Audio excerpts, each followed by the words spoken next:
శుభోదయం మిత్రులారా, వార్తా కథనాలపై విశ్లేషణ కార్యక్రమం టీజీటీవీ మార్నింగ్ న్యూస్ కు స్వాగతం. నేను మీ జర్నలిస్ట్ సత్య.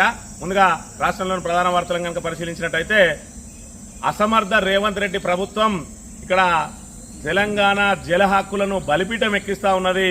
ఒకవైపు ఇప్పటికే బనకచెర్ల ప్రాజెక్టు కోసం పాలమూరు రంగారెడ్డి ప్రాజెక్టును ఎండబెట్టినటువంటి పనులను ఎక్కడికక్కడ వదిలేసిన రేవంత్ రెడ్డి మరి ఏదైతే గోదావరి కావేరి అనుసంధానం చేస్తామని చెప్పి ఏదైతే కేంద్ర ప్రభుత్వం ప్రయత్నిస్తా ఉన్నదో, ఇప్పటికే పోలవరం కోసం ఇక్కడ కాళేశ్వరాన్ని పడావు పెట్టి ఒక పిల్లర్ గుంగితే దాన్ని మరమ్మతు చేసి తక్షణం అందుబాటులోకి తీసుకురావాల్సిన ఈ దద్దమ్మ ప్రభుత్వం దాన్ని అలాగే వదిలేయడంతో ఇప్పుడు పోలవరం టు మరి ఇక్కడ ఏదైతే పోలవరం లింక్ కెనాల్తో పాటు కొత్తగా గోదావరి కావేరి అనుసంధానం చేసి తమిళనాడుకు నీళ్ళు ఇవ్వడానికి మరి ఏపీ ప్రభుత్వంతో మిలాఖత్ అయినటువంటి కేంద్ర ప్రభుత్వానికి తలొగ్గిన రేవంత్ రెడ్డి ఇవాళ జల హక్కులన్నింటినీ కూడా కాలరాస్తున్న పరిస్థితిని మనం ఇక్కడ ప్రధానంగా చూడాలి.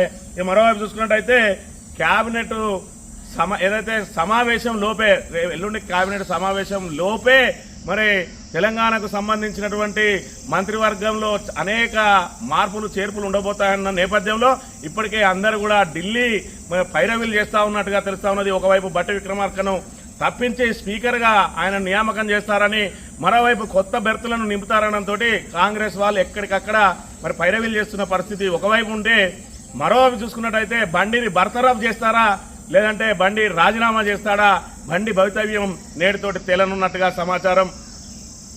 వార్తా కథనాల్లో భాగంగా నమస్తే తెలంగాణ కనుక పరిశీలించినట్టయితే, బాబు కోసం బలిపీఠంపై పాలమూరు రంగారెడ్డి ప్రాజెక్టు పిఎల్ఆర్ఎస్ పనులు బనకచెర్ల కోసం పడావు పెట్టిన వైనం. తెలంగాణ నీటి హక్కులకు నీళ్లు ఏపీ కేంద్రం ఏది చెప్తే అదే వేదం. ఇప్పటికే గోదావరిలో పోలవరం నీటి లభ్యత కోసం కాళేశ్వరం బలి, కృష్ణా బేసిన్లో బనకచెర్ల కోసం అటకెక్కించిన పాలమూరు ప్రాజెక్టు, కేసీఆర్ హయాంలో పిలిచిన కాలువల టెండర్లు రద్దు చేసిన సర్కార్, 2.5 కిలోమీటర్ల కాలువ తవ్వితే శ్రీశైలం నుంచి నీటి లిఫ్టుకు ఛాన్స్ అయినా పనులు చేయకుండా చుక్క నీటిని ఎత్తకుండా నిర్లక్ష్యం. 90 టీఎంసీల ప్రాజెక్టు సామర్థ్యాన్ని 45 టీఎంసీలకు కుదిస్తూ కేంద్రానికి లేక ప్రాజెక్టు పనుల్ని పడావబెట్టి అనుమతుల కోసం వెంపర్లాట డ్రామా. తాజాగా పాలమూరు పూర్తి చేస్తామంటూ సమీక్షలతో అడావిడి. ఇదే అదనంగా ఆంధ్ర మీడియా మోడీ బాబు లీక్ల పర్వం, కేంద్రం చాటున తెలంగాణ నీటి హక్కులకు ఎసరు పెడుతున్న ఏపీ అని చెప్పి ఇప్పటికే మరి తెలంగాణకు సంబంధించిన ప్రాజెక్టులన్నింటినీ కూడా బలిపీఠం ఎక్కిస్తా ఉన్నది రేవంత్ రెడ్డి ప్రభుత్వం. ఒకవైపు మరి 80% పూర్తయినటువంటి పాలమూరు రంగారెడ్డి ప్రాజెక్టును ముఖ్యమంత్రి సొంత జిల్లా అయినప్పటికీ కూడా దాని మీద ఆయన దృష్టి పెట్టకుండా మరి బాబు ప్రాపకం కోసం, కేంద్రం ప్రాపకం కోసమే ప్రయత్నం చేస్తా ఉన్నాడు. మరి ఇక్కడ తెలంగాణ ఉద్యమం ప్రారంభమైందే, ప్రత్యేక తెలంగాణ కోరుకున్నదే నిధులు నీళ్లు నియామకాల కోసం. మరి ఏదైతే బీఆర్ఎస్ ప్రభుత్వం వచ్చిందాక 10 ఏళ్ల లోపల మనకు నీటిని సమృద్ధిగా వాడుకొని గోదావరిలో 960 టీఎంసీల నీటి కేటాయింపులు ఏవైతే తెలంగాణకు ఉన్నాయో వాటి కోసం బృహత్తరమైన ఏదైతే కాళేశ్వరం ప్రాజెక్టును నిర్మించి ఇటు ప్రాణహిత నదికి సంబంధించిన నీటిని ఇటు గోదావరి నీటిని అన్నిటి కూడా ఎత్తిపోసుకొని మరి ఇక్కడ తెలంగాణను సస్యశ్యామలంగా ఉంచితే ఇవాళ సాంకేతిక కారణాలతోటి ఒక పిల్లర్ గుంగిపోతే దాన్ని మరమ్మతు చేయకుండా కేవలం ఓట్లు రాల్చే మరొక అంశంగా కాళేశ్వరాన్ని మార్చి 2.5 సంవత్సరాలు పడావు పెట్టి ఈరోజు తెలంగాణను కరువు కాటకాల్లో ముంచడానికి చూస్తున్నటువంటి రేవంత్ రెడ్డి అక్కడ పోలవరం నుంచి మరి ఇక్కడ ఏదైతే లింక్ కెనాల్ కట్టుకోవడానికి వాళ్ళు ప్రయత్నం చేస్తా ఉన్నారు. మరోవైపు కావేరి ఏదైతే గోదావరి నుంచి కావేరి అనుసంధానం చేసి తమిళనాడుకు నీళ్లు ఇవ్వడానికి కేంద్ర ప్రభుత్వం ప్రయత్నం చేస్తూ ఉంటే, రేవంత్ రెడ్డి ప్రభుత్వం మాత్రం మీనమేషాలు లెక్క పెడతా ఉన్నది. దాంతో మన జల హక్కులన్నీ కూడా కాలరాసే ప్రమాదం ఉన్నది. ఇప్పటికైనా తెలంగాణ ప్రజానీకం మేల్కోవాలి. కాంగ్రెస్ ను గల్లాబట్టి ఈ జల హక్కుల కోసం పోరాటం చేయకుంటే ఖచ్చితంగా మనం పూర్తి స్థాయిలో ఏదైతే ఉమ్మడి ఆంధ్రప్రదేశ్లో ఏ విధంగా అయితే వివక్ష గురైనమో అదే వివక్ష మళ్ళీ కేంద్ర ప్రభుత్వం, అదేవిధంగా కేంద్ర ప్రభుత్వంలో భాగస్వామైనటువంటి టీడీపీ ప్రభుత్వానికి మరి లొంగిపోయిన రేవంత్ రెడ్డి ద్వారా తెలంగాణకు మళ్ళీ నీటి కష్టాలు పునరావృతం అవుతున్న పరిస్థితిని కూడా మనం ఇక్కడ చూడవచ్చు. బీఆర్ఎస్ లో డిజిటల్ సభ్యత నమోదుపై 119 మంది ఇన్ఛార్జీల నియామకం. అసెంబ్లీ నియోజకవర్గాల వారీగా నేతలకు బాధ్యతలు, పేర్లు ప్రకటించిన బీఆర్ఎస్ అధినేత కె చంద్రశేఖరరావు. డ్రైవ్ పై తెలంగాణలో ఐటీ నిపుణులతో ప్రత్యేక శిక్షణ, బూత్ స్థాయి కార్యకర్తలకు వారం రోజుల పాటు శిబిరాలు. బీఆర్ఎస్ సభ్యత్వ పునరుద్ధరణపై త్వరలో తేదీల ప్రకటన. తర్వాత గ్రామ రాష్ట్ర స్థాయి పార్టీ కమిటీల ఎన్నిక. బీఆర్ఎస్ పూర్తి స్థాయిలో ఏదైతే గ్రామీణ స్థాయి నుంచి బీఆర్ఎస్ ను బలోపేతం చేసే కార్యక్రమంలో భాగంగా ఆధునిక టెక్నాలజీని వాడుకుంటూ మరి ప్రతి కార్యకర్తకు సంబంధించిన వివరాలన్నిటి కూడా క్రోడీకరించి అందరితోటి నేరుగా అధినేతకే సంబంధాలు ఉండే విధంగా అందరికీ బీఆర్ఎస్ మరి పై స్థాయి నుంచి అధిష్టానం నుంచి ఏదైనా ఆదేశం వచ్చిన తరుణంలో అది కింది స్థాయి కార్యకర్తకు చేరే విధంగా మరి పూర్తిగా అత్యాధునిక పరిజ్ఞానాన్ని వినియోగించి డిజిటల్ తరహాలో సభ్యత్వ నమోదు చేయడానికి ఏదైతే పూనుకున్నది దానిలో భాగంగా ఇప్పటికే 119 మంది నియోజకవర్గాల ఇన్ఛార్జీలను ఏర్పాటు చేసింది. దాంతోపాటు మరి బూత్ స్థాయి వాళ్ళకు కూడా ట్రైనింగ్ ఇచ్చి వాళ్ళందరినీ కూడా మరి పెద్ద ఎత్తున సభ్యత్వ నమోదుకు ప్రయత్నాలు చేస్తా ఉన్న పరిస్థితిని చూడవచ్చు. కాంటా పెట్టేనా కష్టం తీరేనా కొనుగోలు కేంద్రాల నిర్వహణ అధ్వానం, బ్యాగులు ఇయ్యరు తూకం వేయరు, 45 రోజులు దాటినా ఇదే గోస, విసుగెత్తి పంటకు నిప్పి పెడుతున్న రైతులు, కాంగ్రెస్ సర్కారు తీరుపై ఆగ్రహం, కొనుగోలులో జాప్యంపై రోడ్డెక్కి నిరసన. 2 నెలలు దాటిపోయింది. ధాన్యం కొనుగోలు కేంద్రాలలో రైతులు ఆరుగాలం శ్రమించి పంట చేతికొచ్చిన సమయంలో మరి ఇక్కడ ధాన్యం కొనుగోలు కేంద్రాల్లో తీసుకొస్తే ఒక్క గింజ కూడా మేము ఎక్స్ట్రా తూకం వేయమని చెప్పి ఇప్పటికే క్వింటాలకు 5 నుంచి 10 కిలోల వరకు కటింగ్ చేస్తున్న ప్రభుత్వం కనీసం కొనుగోలునైనా సత్వరం చేస్తా ఉన్నదా అంటే, ఒకవైపు మబ్బులు మరి పడతా ఉన్నాయి, అకాల వర్షాలు పడతా ఉన్నాయి, ఇప్పటికే అనేక మంది రైతులు మృత్యువాత పడతా ఉన్నారు, అయినా కూడా నిమ్మకు నీరెత్తనట్టున్నది ప్రభుత్వం. పంటల కొనుగోలుపై ఎన్నాళ్ళీ మొద్దు నిద్ర, రైతుల ప్రాణాలు పోతున్నా పంటలు కొనరా, ధాన్యం తగలబెట్టుకున్నా తనలాట తీర్చరా, కేంద్రాల్లో కుప్పగొలుతున్నా కనికరించరా, రైతులే రేపు సర్కారును కీలేరికి వాత పెడతారు. 30 నెలల్లో సమైక్య పాలన నాటి పరిస్థితులు, సీఎం రేవంత్ రెడ్డికి కేటీఆర్ బహిరంగ లేక. మరి ఇక్కడ రైతుల కష్టాలు చూసి మరి ఇక్కడ ఏదైతే బీఆర్ఎస్ నేతలందరూ కూడా మరి వాళ్ళ ఆవేదన వ్యక్తం చేస్తా ఉన్నారు. మరి కేటీఆర్ రైతుల ప్రాణాలు పోతున్నా కూడా ఇంకా పంట కొనుగోలు చేయరా అని చెప్పి ముఖ్యమంత్రికి బహిరంగ లేఖ రాసిన పరిస్థితిని కూడా మనం ఇక్కడ గమనించాలి. అదేవిధంగా తెలంగాణలో అద్భుతంగా నిర్మించినటువంటి సచివాలయాన్ని మరి నిన్నటి రోజున జగన్ ఉదాహరిస్తూ, తక్కువ ఖర్చుతో అద్భుతంగా తెలంగాణ సచివాలయం 28 ఎకరాల్లో 615 కోట్లతో నిర్మాణం, కేసీఆర్ చదరపడుకు 6,000 ఖర్చు చేస్తే అమరావతిలో బాబు 20,000 వెచ్చిస్తున్నారు. హత్యా రాజకీయాలకు బలైంది మా కుటుంబమే, అసెంబ్లీకి ఎలా వస్తావో చూస్తా అని బాబు చెప్పిన 4 రోజులకే వైఎస్ హెలికాప్టర్ దుర్ఘటన, చంద్రబాబుపై వైసీపీ చీఫ్ జగన్ సంచలన ఆరోపణలు అని చెప్పి మరి ఇక్కడ సచివాలయ నిర్మాణానికి కేవలం 615 రూపాయలు అంటే చదరపు అడుగుకు 6,000 ఖర్చు చేసింది కేసీఆర్ అని. మరి ఇక్కడ ఈ ప్రభుత్వం ఏదైతే రేవంత్ రెడ్డి ప్రభుత్వం ఉన్నదో, చంద్రబాబు నాయుడు శిష్యుడు మరి రేవంత్ రెడ్డి పదే కేసీఆర్ మీద ఆరోపణలు చేసే ముందు వీటి వాస్తవాలను కూడా పరిశీలించాల్సిన అవసరం ఉన్నది. ఏదైతే అదనపు ఖర్చులని కమిషన్ల కోసమని ఏదైతే చెప్తా ఉన్నాడో, అదేవిధంగా మరి 20,000 ఖర్చు చేస్తా ఉన్నాడు చంద్రబాబు నాయుడు, మరి 6,000 ఖర్చుతోటి అద్భుతమైన సచివాలయాన్ని నిర్మించిందని చెప్పి జగన్ ఏదైతే చెప్తా ఉన్నాడో, ఇప్పటికైనా రేవంత్ రెడ్డి కళ్ళు తెరవాలి. ఎవరు వృధా చేస్తా ఉన్నారు పైసలు అనేది కూడా నేడు మరి రాష్ట్ర ప్రజలందరూ కూడా తిలకిస్తా ఉన్నారు. మరి మీ అసత్యాలు అబద్ధాలు ఎక్కువ కాలం నిల్వవు అనే విషయాన్ని ఇప్పటికైనా గుర్తెరగాలి. ఇక క్యాబినెట్ లొల్లి చెలో ఢిల్లీ, జూన్ 2వ వారంలో మంత్రివర్గ విస్తరణకు అవకాశాలు, 2 బెర్తులకు 14 మంది కాంగ్రెస్ ఎమ్మెల్యేల పోటీ, నమస్తే తెలంగాణ కథనాలతో ఢిల్లీకి ఆశావాహుల క్యూ, పరిచయాలతో పైరవీలు, అధిష్టానం మెప్పు కోసం తంటాలు, నివేదికలను నమ్మద్దు, నిబద్ధతనే కులమానంగా తీసుకోండి, రాహుల్ గాంధీకి అసలు రాష్ట్ర కాంగ్రెస్ నాయకుల విన్నపం.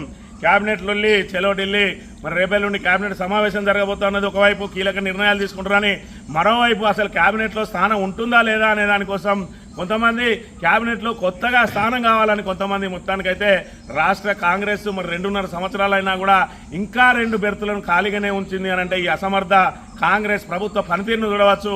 మరోవైపు అసలు కాంగ్రెస్ నాయకులందరినీ ఎక్కి తొక్కుకుంటూ వస్తున్నటువంటి రేవంత్ రెడ్డి ఇలా బట్టి విక్రమార్కకు సంబంధించిన కీలక శాఖ ఆర్థిక శాఖ నుంచి ఆయనను తప్పించడానికి తీవ్ర ప్రయత్నాలు చేస్తూ ఆయనను స్పీకర్గా ఉంచి మరి ఏదైతే ప్రభుత్వంలో కీలక పాత్ర లేకుండా చేయడానికి ఆయన ప్రయత్నం చేస్తున్న పరిస్థితిని మనం ఇక్కడ చూడవచ్చు. ఇక బండి దిగాల్సిందే. పెరుగుతున్న ఒత్తిడి, నేడు సమావేశంలో నిర్ణయం, కేంద్ర మంత్రివర్గం నుంచి ఉద్వాసన పలికే అవకాశం, పార్టీలో ప్రభుత్వంలో మార్పుల దిశగా భారీ కసరత్తు, అధిష్టానం ఆదేశంతో ఢిల్లీకి తెలంగాణ బీజేపీ నేతలు, నేడు మోదీ షా నితిన్ నవీన్లతో కీలక సమావేశం, రాష్ట్రం నుంచి ఒకరు, ఏపీ నుంచి 2 కేబినెట్లోకి, రేసులో ఈటల మరి ధర్మపురి అరవింద్, డీకే అరుణకు పార్టీ పగ్గాలట, బండి దిగాల్సిందే. మరి ఏదైతే ఆ పోక్సో కేసులో తీవ్ర ఆరోపణలు ఎదుర్కొంటున్నటువంటి బండి సంజయ్ని పార్టీ పక్కకు పెట్టాలనే నిర్ణయానికి వచ్చినట్టుగా తెలుస్తా ఉన్నది. ఎందుకంటే మరి గతంలో చూసుకున్నట్టయితే దిశ కేసులో ఏదైతే మరి అక్కడ దాన్ని ఆ కాంగ్రెస్ ప్రభుత్వం ఉన్న సమయంలో ఇలాంటి కేసు ఏదైతే జరిగిందో దాని మీద మరి అత్యధికంగా లబ్ధి పొందింది బీజేపీ. ఇవాళ పోక్సో కేసులో సాక్షాత్తు మరి కేంద్ర మంత్రికి సంబంధించిన కొడుకే ఇరుక్కోవడంతో మరి పార్టీ క్లీన్ చిట్ ఉండాలంటే బండిని పక్కకు పెట్టాల్సిందే. మరి మంత్రి పదవి నుంచి దించి ఇప్పటి వరకు ఆయనకు రాష్ట్ర అధ్యక్ష పదవి ఇస్తా అనుకున్నారు. కానీ బండి మరి ఇక్కడ ఆయన చరిష్మా మసకబారిపోయింది. ఆయన పక్కకు పెట్టడం మినహా ఇక బీజేపీకి ప్రత్యామ్నాయం లేదని వార్తలు వెలువడుతున్న నేపథ్యంలో బండి స్వచ్ఛందంగా రాజీనామా చేస్తారా లేదంటే బర్తరఫ్ చేస్తారా అనే విషయాన్ని వేచి చూడాలి. ఇక సాక్షి దినపత్రిక విషయానికి వస్తే కోటి ఆశలు నెరవేర్చామట. కార్మికులకు కనీస వేతనాల పెంపు సీఎం రేవంత్ రెడ్డి ప్రకటన. రాష్ట్రంలో 1,11,00,000 మంది కార్మికులకు లబ్ధి. Unskilled, semi skilled, skilled, high skilled కార్మికుల విభజన. కార్పొరేషన్లు, మున్సిపాలిటీలు, గ్రామీణ ప్రాంతాల ఆధారంగా వేతనాల ఖరారు. కనీస వేతనాలు అమలు చేయని పరిశ్రమలపై చర్యలు తీసుకుంటామన్న ముఖ్యమంత్రి. గల్ఫ్ కార్మికులకు సంబంధించి మంచి పాలసీతో వస్తామని వెల్లడేట. గ్రామీణ ప్రాంతాల్లో 14,000 నుంచి 18,000 మధ్య వేతనాలు. మున్సిపాలిటీలో 15,000 నుంచి 19,000. కార్పొరేషన్లో 16,000 నుంచి 20,000 మధ్య ఖరారు. మరి దీనికి సంబంధించి మనది కాకపోతే అయిపోయి మనం పిఆర్ సెంట్లతోటి ఒక ప్రకటన ఇచ్చి మన ఖజానా నుంచి రూపాయి ఖర్చు కాకుండా నేను కార్మికులకు మేలు చేసినా అని చెప్పుకునే కార్యక్రమం భాగంగా వేతన సవరణ చేస్తే కూడా దానికి మొత్తం ఏదో ఈ ప్రభుత్వం మరి వేతన జీవులందరినీ తానే నెల నెల జీతాలు ఇచ్చి పోషిస్తున్నామన్న చందంగా మరి పిఆర్ సెంట్లు ఇస్తా ఉన్నాడు రేవంత్ రెడ్డి. ఇప్పటికీ ఈయన ఏదైతే పెంపు చేస్తా అన్న 2,000, 4,000 చేస్తలేడు. కళ్యాణ లక్షల తులం బంగారం ఇస్తలేడు. ప్రతి మహిళకి ఇస్తా అన్న 2,500 ఇస్తలేడు. కానీ కోటి ఆశలు నెరవేర్చినామని చెప్పి మరి వేతన సవరణ చేసి పరిశ్రమల మీద మరి పరిశ్రమలు చెల్లించేటువంటి కార్మికులకు ఇచ్చే వేతనాలను నా ఘనత అని చెప్పుకుంటున్న దుస్థితి ఇవాళ తెలంగాణలో నెలకొన్నది. ఇక ఉడుకుతున్న ఊళ్ళు నిప్పుల కొలిమిలా తెలంగాణ తీవ్రస్థాయిలో గరిష్ట స్థాయికి చేరిన ఉష్ణోగ్రతలు. పెద్దపల్లి జిల్లా, ముత్తారం, సూర్యాపేట జిల్లా, మునగాలలో 46.5 డిగ్రీల ఉష్ణోగ్రత అట. ఊళ్ళు మొత్తానికైతే మరి ఉష్ణోగ్రత తీవ్రత పెరిగింది తెలంగాణలో. తొలకరి పలకరించకపోతే మరి ఇక్కడ తీవ్ర ఇబ్బందులు పడే అవకాశం కూడా ఉన్న విషయాన్ని మనం ఇక్కడ గమనించాలి. కేబినెట్ మీటింగ్లోనైనా కళ్ళు తెరవండి. పంట కొనుగోలు సంక్షేమంపై సీఎం మొద్దునిద్ర. రోడ్డెక్కని రైతు లేడు, రాస్తారోక జరగని రహదారి లేదు. సీఎం రేవంత్కు బీఆర్ఎస్ వర్కింగ్ ప్రెసిడెంట్ లేఖ రాస్తే మరి ఇక్కడ ఉత్తమ్ కుమార్ రెడ్డి అంటా ఉన్నాడు, రైతులను తప్పుదో పట్టిస్తున్న కేటీఆర్. కొనుగోళ్ల ప్రక్రియలో రైతు మరణించాడని అబద్ధ ప్రచారం అని చెప్పి ఉత్తమ్ కుమార్ రెడ్డి చెప్తా ఉన్నాడు. సిగ్గుండాలే కొంచెమన్నా ఈ గవర్నమెంట్కు, ఈ మంత్రులకు. కనీసం ఈ మంత్రులు కొనుగోలు కేంద్రాలకు పోలేని దుస్థితిలో నెలకొన్నారు. ఒకవైపు వడదెబ్బతోటి చనిపోతా ఉన్నారు, మరోవైపు చూసుకున్నట్టయితే గోడలు కూలి చనిపోయింది వాస్తవం కాదా, షెడ్డు కూలి చనిపోయింది వాస్తవం కాదా, గుండెపోటుతోటి చనిపోయింది వాస్తవం కాదా. ఈ సర్కార్ ఇంకా కూడా వాటిని మరి కప్పిపెట్టే ప్రయత్నమే చేస్తూ ఉన్న పరిస్థితిని ఇంకా సమర్థించుకోవడాన్ని చూస్తే వీళ్ళ అసమర్థత ఏందో మనకు కనబడతా ఉన్నది. కాంటా తంటా తాళమోసాలు. ధాన్యం పండించడం ఒక ఎత్తు, అమ్ముకోవడం మరో ఎత్తు. నెలన్నర దాటినా ముమ్మరంగా సాగని కొనుగోలు ప్రక్రియ. ఇంకా 43.36% ధాన్యానికి సంబంధించిన రైతులకు తప్పని పరీక్ష అని చెప్పి మరి ఇక్కడ కాంటా తంటా తాళమోసాలు. దీంతోటే మరి క్వింటాలకు 10 కిలోలు దోపిడీ జరుగుతూ ఉన్నది. ఇలా మరి గతంలో బీఆర్ఎస్ ప్రభుత్వం హయాంలో దోపిడీ అని చెప్పి మరి గగ్గోలు పెట్టిన ఈ దుద్దిల శ్రీధర్ కానీ లేదంటే మిగతా మంత్రులు కానీ ఇప్పుడు సమాధానం చెప్పాలి. ఎందుకు ఈ రైతులను ఈ విధంగా మరి మార్చుక తింటా ఉన్నారో కూడా చెప్పాలి. ఈ ఆంధ్రజ్యోతి విషయానికి వస్తే 1000 కోట్ల భూకుంభకోణం అట. శంషాబాద్ మండలంలో చేతులు మారిన విలువైన భూములు. ప్రభుత్వానికి సన్నిహితులని చెప్పుకుంటూ ఓ సొసైటీ వైస్ చైర్మన్ దందా. 94 ఎకరాలు ఇప్పటికే ప్రైవేట్ పార్టీలకు దారాదత్తం. సీసీఎల్ఏ ఇవ్వాల్సిన ఉత్తర్వులను శంషాబాద్ తహసీల్దారే ఇచ్చిన చిత్రం. ప్రభుత్వం దృష్టికి తీసుకెళ్లకుండానే ఉత్తర్వులు. మరో 176 ఎకరాలు అన్యాక్రాంతానికి ఫైల్ సిద్ధం. తహసీల్దార్ ఇచ్చిన ఉత్తర్వులపై ఏసీబీ విచారణ అట. మరి ఇక్కడ 1000 కోట్ల భూకుంభకోణం. ఏ రోజు చూడండి పత్రికలలో ప్రతిరోజు ఏదో ఒక భూకుంభకానికి సంబంధించిన వార్తలు వెలువడుతూనే ఉన్నాయి. ఒకవైపు మంచిదేవుల దగ్గర భూములు, మరోవైపు చూసుకున్నట్టయితే నాదర్గుల దగ్గర భూములు, ఇప్పుడు చూసుకున్నట్టయితే శంషాబాద్ దగ్గర భూములు. ఎక్కడ ప్రాంతాలు ఏవైనా కూడా కబ్జాకోరులు మాత్రం ఖచ్చితంగా కాంగ్రెస్ నాయకులే. మరి చిన్న పదవుల కానీ మొదలు పెడితే మంత్రి పదవి వరకు కూడా ఎవరికి ఎక్కడ భూమి కనబడితే భూ బకాసురులాగా భూ కబ్జాలకు పాల్పడుతున్న పరిస్థితిని మనం ఇక్కడ చూడాలి. నిన్న రోజున రేవంత్ మాట్లాడుతూ ఉన్నాడు, అసలు మనిషేనా కేటీఆర్కు ముమ్మాడిది, కేటీఆర్ దట ముమ్మాటికి షాడిజమేనట. బాలికను అడ్డం పెట్టుకుని రాజకీయాలు చేస్తారా? బండి సంజయ్కి కేటీఆర్కి మధ్య ఏదో పంచాయతీ ఉన్నట్లుంది. కేటీఆర్ జడ్జిగా, ప్రవీణ్ కుమార్ దర్యాప్తు అధికారిగా శిక్షలు కూడా వేసేసిర్రు. మరి నువ్వేం చేసినావు రేవంత్ రెడ్డి? మరి ఇక్కడ ఏదైతే చిట్ చాట్ చేసుకుంటా మరి ఆ మైనర్ అమ్మాయికి సంబంధించి మేము కేసు పెట్టినాం, ప్రధానమంత్రి అచ్చుట్ల ఆలస్యమైందని చెప్పి మా డీజీపీ చెప్పిండు. కానీ ఆయన మీద అమ్మాయి మీద కూడా కేసు అయింది అని చెప్పి నువ్వు ఏదైతే చిల్లర మాటలు మాట్లాడినావో ఇవాళ అది నీ మెడకు చుట్టుకున్నది. కేసీఆర్ది శాడిజం కాదు, ఇవాళ ఏదైతే కేటీఆర్ది శాడిజం కాదు, కేటీఆర్ అదేవిధంగా ప్రవీణ్ కుమార్ కనుక ఒత్తిడి తీసుకొచ్చి ఉండకపోయి ఉంటే ఇవాళ బండి భగీరథను మీరు బేషరతుగా వదిలేసేవారు. మరి ఇక్కడ ఆడవాళ్ళ మాన ప్రాణాలతోటి ఆడుకుంటున్న వ్యక్తులకు కొమ్ము కాసుకున్న నీవు మరి ఇలా ప్రజలకు సమాధానం చెప్పాలి. నీలాంటి వాళ్ళు ఉంటే ఇలా రాష్ట్రంలో మరి ఆడబిడ్డలు బయట తిరగలేని పరిస్థితి ఉంటుంది. నీకు బండి సంజయ్కున్న స్నేహంతో మరి ఇక్కడ నువ్వు ఎట్లా కాపాడాలని చూసినావో తెలిసింది. మరి నిన్నటి వరకు బీజేపీ అదేవిధంగా బీఆర్ఎస్ ఒకటే అని చెప్పినావు. ఇప్పటికైనా నీకు అర్థమైందా? బీజేపీ బీఆర్ఎస్ అనేది ఒక్కటి కాదు, కాంగ్రెస్ బీజేపీ ఒక్కటని చెప్పి నీ మాటల ద్వారానే ఈరోజు తేట తెల్లమైపోయింది. సంతానలేమి చికిత్సకు ఇల్లు గుల్లాట 59.4% దంపతులపై మోయలేని ఆర్థిక భారం. ప్రభుత్వ ఆసుపత్రుల కన్నా ప్రైవేట్లో భారీ ఖర్చు, బీమా లేక అప్లపాలవుతున్న కుటుంబాలు. ఐసీఎంఆర్ అధ్యయనం వెల్లడి అట. సంతానలేమికి సంబంధించి ఏదైతే పిల్లలు లేని వాళ్ళు మరి ఇక్కడ ఐవీఎఫ్ ద్వారా చికిత్సలు చేయించుకుంటా ఉన్నారో ఇల్లు గుల్లవుతా ఉన్నది. ప్రైవేట్ ఆసుపత్రులు ముక్కు వెండి వసూలు చేస్తూ ఉన్నాయని చెప్తున్న పరిస్థితి. ఇక మర్యాదగా లోన్ రికవరీ. ఏజెంట్లు దుర్భాషలాడడం, వేధించడం కుదరదు. ఉదయం 8 నుంచి రాత్రి 7 వరకే కస్టమర్లకు ఫోన్ చేయాలి. మిత్రులు బంధువులకు ఫోన్లు చేయరాదు. వ్యక్తిగత సమాచారాన్ని సోషల్ మీడియాలో పెట్టడం నేరం. రికవరీ ఏజెన్సీలకు ఐఐబిఎఫ్ సర్టిఫికేట్ తప్పనిసరి. ఏజెన్సీల వివరాలు బ్యాంకులో తమ సైట్లలో చూపాలి. లోన్లో ఫోన్ కొని డిఫాల్ట్ అయితే ఆ ఫోన్లు బ్యాంకులు పూర్తిగా బ్లాక్ చేయరాదు. ఆర్బీఐ నిబంధనలు. ఈ నెల 31 దాకా చట్ట సవరణ ముసాయిదాపై అభిప్రాయాలు తెలపాలని అక్టోబర్ 1 నుంచి అమలట. ఇక నుంచి లోన్ రికవరీకి సంబంధించి ఏజెంట్లు ఎవరైనా దౌర్జన్యం చేస్తే వాళ్ళ మీద బేషరతుగా కేసులు నమోదవుతాయి. లోన్ తీసుకున్న వాళ్ళ దగ్గర నుంచి మర్యాదగా డబ్బులు వసూలు చేయాలి తప్ప వాళ్ళ మీద దౌర్జన్యం చేస్తే సహించేది లేదు. అదేవిధంగా వాళ్ళకు సంబంధించిన వివరాలను కూడా బంధువులకో లేదంటే స్నేహితులకో షేర్ చేసినా కూడా నేరమే.